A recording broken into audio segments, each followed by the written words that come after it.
ఇప్పుడైతే body cleaning అయితే చేయించుకోవాలి. ఇందులో ఒక ధర్మకోలు ఐస్ గట్ట ఉంటది కదా, అవన్నీ చేయించుకోవాలి. ఆపు.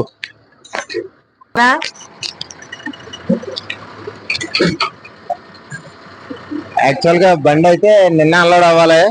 50 బాక్సులు వదిలేశారు. మళ్ళీ ఇవాళ తెల్లారు 4 గంటలకు అయితే వచ్చి అన్లోడ్ చేశారు. ఇప్పుడైతే బాడీ క్లీనింగ్ గట్ట చేసి మనం లోడ్ ఏంటన్నది ఇప్పుడు మాట్లాడుకోవాలి. మనం అయితే ఫోన్ అయితే చేసాం బొంగులకి అయితేనే. లోడ్ అయితే ఇప్పుడు ఎక్కడి నుంచి ఉంటది ఏంటన్నది, గోవాటియా దిమాపూర్ వెళ్ళాలా ఏంటన్నది మనకి ఇంకా డిసైడ్ అవ్వలేదు. ఆయన అయితే ఫోన్ చేసి చెప్తారు. దాన్ని బట్టి మనం లోడ్కి వెళ్తాం. అక్కడ లోడింగ్ కాడ మంచి మంచి అక్కడ లొకేషన్స్ ఉంటాయి. ఆ లొకేషన్స్ అయితే నేను తీసి చూపెడతాను.